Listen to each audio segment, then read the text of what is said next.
और create skills, develop its new ideas, create new ideas. तो इसके जो अलग स्टेप्स हैं, Simpson has given us this taxonomy के डिफरेंट जो डोमेन्स के अंदर जो हमारे पास वर्ब्स हैं, they have been given to us, and as per this domain we need to focus on the psychomotor kinesthetic activities, hands on experiences of our students. और सिर्फ इतना ही नहीं है, कितनी डिटेल में उसको एक्सप्लेन किया। सबसे पहले जब आप क्लास में एक पेपर लेकर, मैं खाली ओरिगेमी की बात नहीं कर रही, साइंस का एक्सपेरिमेंट हो, चाहे सोशल साइंस का आपने मैप करना हो, चाहे मैथ्स लैब एक्टिविटी कर रहे हो, I mean in any subject, चाहे आप बच्चों के साथ कोई क्रॉसवर्ड खेल रहे हो,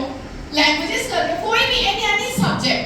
शुरुआत कैसे होती है कि जब आप बच्चों को एक्सप्लेन करते हो, यू आर गिविंग इंस्ट्रक्शन, तो सबसे पहले बच्चे क्या करते हैं, दे रिसीव, सॉरी ये सामने ही है, सबसे पहले क्या आता है, परसेप्शन, अब वो रिसीव करते हैं, व्हाटएवर यू एक्सप्लेन, वो समझते हैं कि क्या हो रहा है, क्या करना है, नदियाँ, पहाड़, कहाँ हमने लेबल करने हैं, कहाँ पर कौन सी स्टेट है, कहाँ पर कौन सा कैपिटल है, क्या है, वो सारी चीजें उसको अंडरस्टैंड करते हैं। समझने के बाद सेकंड स्टेप है सेट, दे आर मेंटली,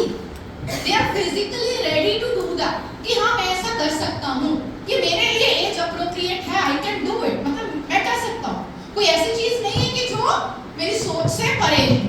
तो वो वहां पर आपके क्या आ गया, set, when the students are ready.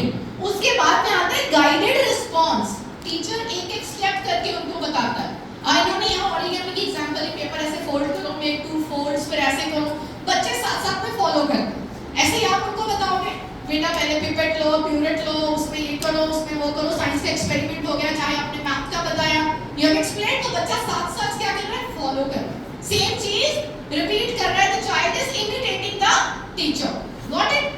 जब ऐसा हो गया, उसके बाद क्या बच्चा हमेशा टीचर को फॉलो करेगा, नहीं, फिर आप क्या करोगे, मैकेनाइज मींस उस चीज को बार बार दोहराया जाए, टू अंडरस्टैंड, एक बार में सही नहीं हुआ, दोबारा करो, ये अभी मैंने फोल्ड सही नहीं बना, let me do it again, कब तक, टिल यू अचीव दैट। तो जरूरी हर बच्चा एक पहले 1 को में कर लेगा, वो तो यू ऑल अग्री नहीं कर सकते, तो let them do it again, mechanise, जब वो बार करेंगे तो हम कहां पर आएंगे, कॉम्प्लेक्स ओवर्ट रिस्पांस, जब ऑटोमेटिक चीजें होती हैं, गाड़ी चलानी सीखी है, अब तो ऑटोमेटिक हो गई है, एबीसी, एक्सेलेरेटर, ब्रेक, क्लच, ऐसे करना है, ऐसे करना है, गियर चेंज करना है, क्या करना है, जब अच्छे से आ गई, मैकेनाइज आपने कर लिया, फिर तो ब्लूटूथ पे आप फोन पे सुन भी रहे हो, गाड़ी भी चल रहे हैं, किसी कोई आवाज भी कर रहा है, साइड में भी देख रहे हो, यहाँ से कुछ खरीदना है, दुकान आ जाए, सारे काम हो रहे हैं ऑटोमेटिकली, वो क्या है, कॉम्प्लेक्स ओवर्ट रिस्पांस, जब हम ऑटोमेटाइज सारी चीजें हो जाती हैं। और उसके बाद हमारे पास आता है एडेप्टेशन। अब एक बच्चे के पास पेपर नहीं था काम करने के लिए, ओरिगेमी शीट नहीं है, तो क्या बच्चा कैट नहीं बना सकता, ये काम नहीं है, क्या हो नहीं सकता, स्पिरिट लैंप नहीं है, तो क्या हम एक ज्यादा बड़ी 2-3 कैंडल लेकर थोड़ा सा हमें टेम्परेचर कितना चाहिए, क्या हम नहीं कर सकते, फेविकोल खत्म हो गया तो काम नहीं होगा क्या, ग्लू ले लो, कुछ और पड़ा है उससे जोड़ लो, let's see find some alternative, तो वो क्या होती है, अडैप्टेशन। एंड उसके बाद हमारे पास इसकी भी एक स्ट्रीम है, क्या है, ओरिजिनेशन। जब आप कैट बनानी सीख ली, बच्चे ने बोला क्या मैं ट्राई करूं, इससे क्या मैं डॉग बना सकता हूं, can I make mouse from it, ये मैम ने बोला ये एसिड डालना है, तो मैं दूसरा एसिड डाल के देखूं, हाँ वो पूरा प्रॉपर ऑब्जर्वेशन में होना चाहिए, it should not be a blast, but at least बच्चा टीचर से डिस्कस करे, बात करे, सुपरविजन प्रॉपर होनी चाहिए, सो दैट इज creativity.